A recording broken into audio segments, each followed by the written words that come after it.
Okay, everybody, so I'm kind of super excited to show you what I've got at this moment. There's kind of a lot to show you, so I hope that I don't go too fast. So I've got the kinds up to 7, 50,000 points per kind. This is a thing now, 10 boxes, octos, that's how many octagons I've got, 1,000. Okay, keep that in mind. So I don't think we've really changed anything in the fragment shader. No. We did add a whole bunch of variables. These are floats, point, direction, point, speed. These are all related to the octagons. These are actually for the multi-draw command. I've covered the multi-draw command. We're going to talk about it again. Here's the octo angle, x, y, and radius. Here's some more floats for the boxes. So I'll get into what this all means in a second. Pretty much we can take that out of here, but it's fine. So here's the draw stuff. I actually draw the planetary rings first, so those are in the background.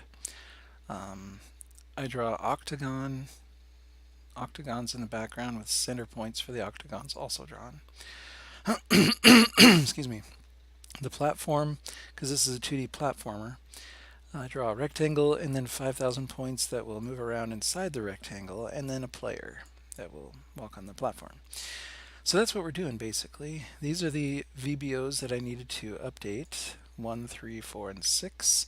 6 was initially 0, but there's a bug right now where if I put this as 0, it will not update. I'm not sure why. I blame Visual Studio rather than OpenGL. So here's the points in it. Here's where we start to initialize everything. The rectangles go in our list 0, so basically it's top, left, bottom, and right, and then a color. Okay, I choose a random color. Set the top box position. This is one box. Eventually there will be many.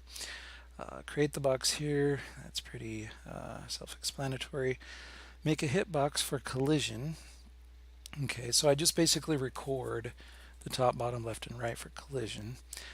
Then I generate points inside that rectangle. Initially this was set up to display many rectangles on the screen, which is a whole nother video. I didn't necessarily want to cover that at this point because I've already decided to use it for what I want to use it for. I may make a second video about that. Would be cool too. The player is just number 1 point, 1 point on the second our list array, whatever.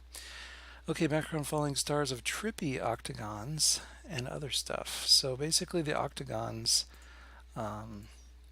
they get a center point and then an angle, and then of course a random radius, which I fluctuate between one big one every once in a while and then mostly small ones. So given the center and then the radius, the angle goes around down here with the 8 points, and then the angle is added as we go through, and each point is added with the angle, and it kind of goes around, and then it draws the last one right here back at the center plus the radius, and so back to the beginning angle. Anyways, okay, and then planetary rings. We're all familiar with this. It's been a while, but I put them into this. Okay, and then as far as what gets animated, the octagons get animated. What I tried to do initially, and this is really kind of awesome, I tried to get them to rotate, which I eventually did get them to rotate, but in the process I made a mistake. And the mistake is right here with the times instead of plus before the J. Anyways, the result is something really cool, which you'll see I'm going to actually use instead of the actual spinning octagon, which is quite boring. So platform box, move with keyboard input. So I moved the actual platform box at the bottom of the screen. You'll see based on the keyboard input. I also move the platform points. I put it in here to move them, but then it turned out to do absolutely nothing because moving the hitbox and moving the platform itself moves the points. As you'll see, it's kind of cool. So, and then the process input, I added this again to slow it down, and I changed this for my computer at home. Well, that's it. Without further ado, let's just go ahead and show you. So you can see the platform at the bottom actually, stays relatively still. The points move inside of it they spawn at a random spot. Excuse me, and then they just kind of get a random direction and then head towards the outer edge. And as soon as they get to any outer edge, the side, the top, the bottom, they just respawn. And some of them, as you can see, are brighter, which I thought was a cool effect.